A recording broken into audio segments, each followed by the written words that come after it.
being told. So now you see the Speaker announcing the fact. 214. The motion is adopted.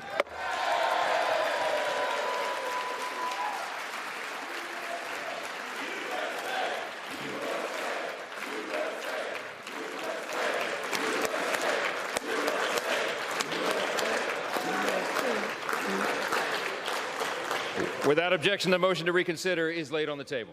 And look, this is how it was going to play out. They're going to do a motion to reconsider, which is a procedural step here that Democrats are going to try to say, hey, wait a second, we don't want to do that. But it's not going to pass because, again, the margins are the margins. You're going to see a lot of backslapping here from Republicans because, again, this is a victory lap. And the final count was 218 to 214 with only 2 Republican defections. That's exactly right. And again, it becomes also a story about the Democratic seats that are still open here because they have seen some deaths within their conference and those elections haven't taken place yet. The House a communication. But if, as Julie was talking about, he doesn't have the political capital, Mike Johnson, to do something like this again, Vaughn, where do we go next with this? And has the White House put its own agenda at risk by spending so much of its political capital, so much effort into getting this so-called big, beautiful bill to this moment right here so the president can have the photo op he wants tomorrow, signing it on the 4th of July? There was no deadline. July 4th was a made-up deadline by this White House. And if anything, it means that their political capital here on the Republican side is going to be refilled. Effectively, being able to get through a reconciliation here in the middle of the summer is a huge win and achievement for them. If you go back to the Biden administration back in 2021, it took Democrats a lot of work to work through that process and then ultimately get to 2022. They kept running into hiccups. They were not able to get Joe Manchin, Kyrsten Sinema wholly on board, and it really prevented them from making that sort of a huge impact piece of legislation early on in 2021 when perhaps they had the popular vote and they had the recent electoral victories behind their backs. And that is where the president made it clear and was able to more effectively argue that the American people voted for this House, they voted for this Senate, and they voted for this White House. And therefore, they made the case that, yes, despite some narrow margins in some key states,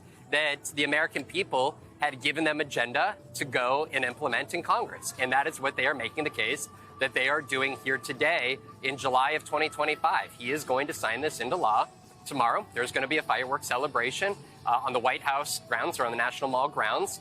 He is then going to likely head out of town. And then this Republican majority on Capitol Hill and the White House are going to be able to reset. He's going to be able to focus some of his attention to international diplomacy efforts. Of course, there has been much frustration on that front, but also on the trade front.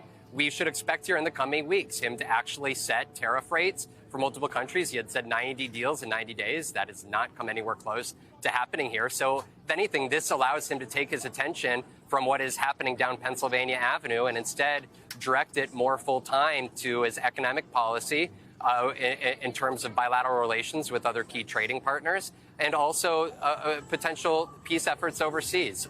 Those have really kind of got stuck in the cement over the last 6 months. And so for the president, you should expect him to go and celebrate this, even potentially hit the campaign trail effectively to try to tout these tax cuts here and really hone in on what he's going to tout as these accomplishments, focus on the deportation efforts here. If, in fact, they are able to ramp up the ICE personnel, there's going to be a hiring process to that, again, doubling the number of staff. They want to be able to detain more than 100,000 undocumented individuals on any given day at once, which is more than double what they are currently able to do at capacity right now. So, of course, this is all going to take a staggering bureaucratic actions.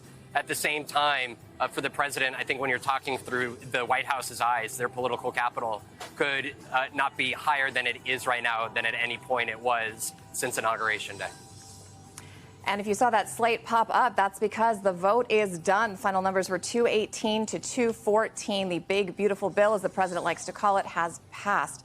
Joining us now, we've got NBC News senior business correspondent Christine Romans. Christine, you just heard Vaughn talking about the economic impact of not only this bill, but now the president can turn to this other outlying thing, which are these tariffs that he's negotiating all over the world.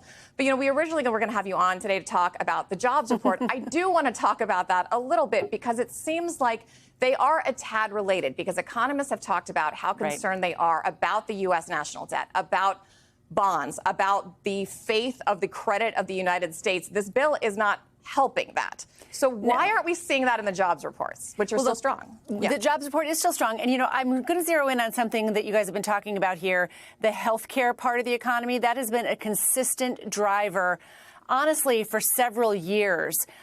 Eds and meds is what the economists talk about, these parts of education and healthcare and the economy that have driven the economy so well. And now you've got all of this furious forecasting for what are these Medicaid cuts going to be to both rural healthcare and healthcare overall. You've got estimates up to 500,000 jobs could be lost because of those Medicare cuts, or Medicaid cuts, rather. And just look at it this way, and I think that this gets lost in the conversation, Christina. Medicaid isn't a check that goes into someone's pocket. It's money that goes into the healthcare system that pays janitors and lab techs and doctors and nurses. You know what I mean? So there's going to be some constriction there that will filter through the economy. I think in the first case, that's where you'll see it very first. And then more broadly of the overall economy and investors around the world, you're absolutely right. We've seen those big moves in the dollar and in treasuries earlier this year simply because of concern that the U.S. is on an unsustainable path, and we're getting closer to that moment when international investors are going to say the U.S. is not the safe place we thought it was. It doesn't have predictable policies, and it is not getting its financial house in order. So that's the big picture concern over $3 trillion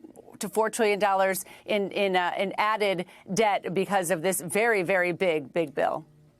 And as we wait for Speaker Mike Johnson to make some remarks there at the podium, Ali, what are your big takeaways from today? And I want to ask you very simply, do fiscal conservatives still exist?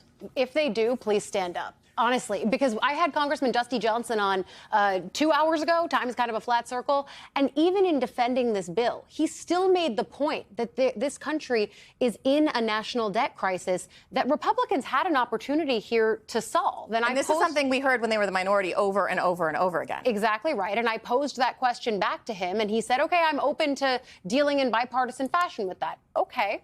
That's fine. I have a big doubt that they're going to do that going into an election year. But look, I stand to be surprised. I think what's so surprising about the way that this came together, I actually think there's lessons in the way the Senate did this and the way the House did this, because it's actually two different stories.